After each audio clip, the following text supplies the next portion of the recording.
Thank you. The question is the bill be now read a second time. I give the call to the member for Moncrieff. Thank you, Deputy Speaker. And the question is, of course, does the Coalition support this bill? And the answer is, of course, yes. And we've heard from many in the Coalition about their support for this very important measure. And there's a few reasons for that, Deputy Speaker. Primarily, the Coalition supports measures that support families, especially young families and those with young children. The Coalition believes in the family as the building block of society and believes passionately that when families do well and small and family business does well, that communities do well and regions and cities do well, and then so too does our great country. This is a core value of the Liberals and the Nationals, and that's why we also supported the cheaper childcare bill that passed through this place in late last year. We, of course, took the opportunity, Deputy Speaker, to outline the deep flaws in that bill, which is, of course, one of the privileges of being in opposition. The lack of new access places for children, for the $4.7 billion price tag to the Australian taxpayer, and the utterly disgraceful lack of work and detail that the Labor government did not do to support a tired and undervalued workforce that has real concerns now for the government's lack of preparedness for July 1 this year. And that's why we are so bitterly disappointed with the Prime Minister and the Labor Party for misleading Australians by promising to support families before the election. Life will be cheaper under me, he said. $275 reduction in power bills, he said. But newsflash, it's not, is it? Who can put their hand on their heart and say, my life is cheaper now than it was in May last year under the Coalition? Nobody.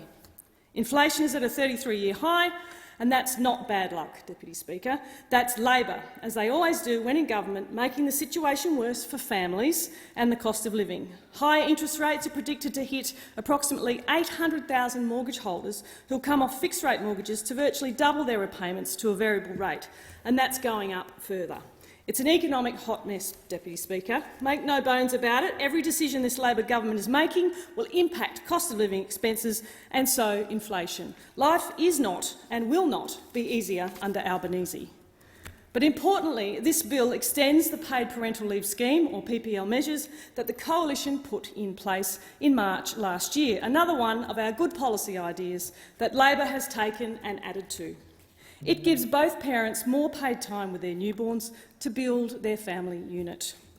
The scheme consists of paid leave pay, PLP, a 12-week PPL period, and 6 weeks of flexible PPL, and dad and partner pay, DAPP, a 2-week period. And financial support provided by PPL is intended to complement and supplement existing entitlements to paid or unpaid leave and is paid at a rate based on the national minimum wage, which is currently $8.12.45 a week. In 2021 and 22, the PPL schemes together cost the nation around $2.58 billion. And I'll just go through around some of the rules for those that might be listening at home on the ABC. There are some rules surrounding eligibility. Currently, there is a work test, and the claimant must have worked for 10 of the 13 months before the birth or adoption of their child, and a minimum of 330 hours in that 10-month period, and have a gap of no more than 12 weeks between working days. There's also an income test. The claimant must have an individual adjusted taxable income, an ATI, of $150,000 or less in the 2019-20 financial year, or $151,350 or less in the 2021 financial year, or $156,647 or less in the 21-22 financial year. There's also a residency test.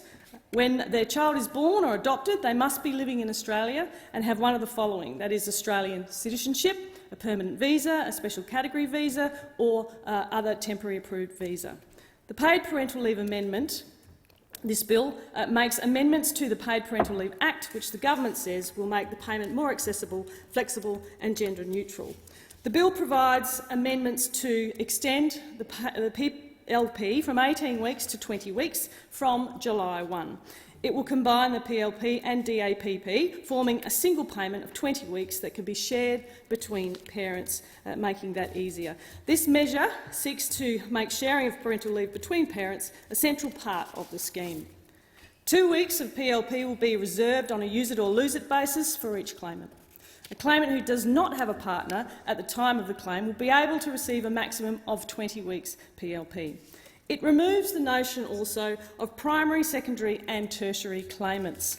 Under the amendments, either parent will be able to claim the PLP first, and the bill seeks to improve gender equality by removing the default of PLP, assuming that birth parents are primary carers. Currently, the Paid Parental Leave Act distinguishes between primary, secondary and tertiary claims and claimants, and this bill removes this distinction by allowing fathers and partners to claim parental leave pay without requiring birth mothers to make a claim. Under the current arrangements, mothers must make a successful claim for PPL and then transfer the payment to their partner if they wish to share it. This process is administratively burdensome and complex, with less than 1% of mothers transferring some of their payment to the father or partner in 2021.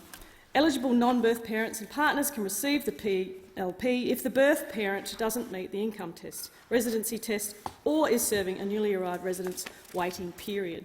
And the bill expands access by introducing a $350,000 income test. To put that into context, between 2010 and 2017 financial years, the number of women with a taxable income of more than $150,000 has in fact doubled. And we might point to the women's workforce participation rate at that time, which was at an historic high under the coalition government of 62.3%. And I'll remind those in the House that when Labor last left office, it was at 58.7%, and we'll see how that women's workforce participation rate goes over the coming months and years. Currently, families can be treated differently depending on which parent has the higher income, and there could be two families each with an identical household income. One family could be eligible because the father is the primary income earner, while the other family ineligible because the mother is the primary income earner. This bill addresses this issue by introducing a $350,000 family income limit, which families can be assessed if they do not meet the individual income test, which is $156,647. Families will no longer be denied access to payments just because of the income of the mother, with the introduction of a family income limit. It's expected nearly 3,000 additional parents will become eligible each year due to this measure. This family income limit is to be indexed annually from 1 July 2024, and the individual income limit will continue to be indexed annually on 1 July. This is to complement the existing $156,647 individual income test, with single parents able to access the family income test. It increases flexibility and expands eligibility to allow claimants to best use their parental leave payments in a manner that best suits them and their family. Paid parental leave will consist only of flexible PPL days. And this measure allows parents to take paid parental leave in blocks as small as a day at a time, with periods of work in between if they need it. And during the period starting the day the child is born and ending on the day before the child's second birthday or anniversary of care. This flexibility seeks to support mothers to return to work whenever they wish, and will benefit parents who work part-time or are self-employed to continue working after a birth or an adoption. The bill also allows eligible claimants to take a maximum of 2 weeks parental leave pay concurrently, assisting parents to share caring responsibilities, providing an opportunity for dads and partners to also provide care for birth parents to support their health.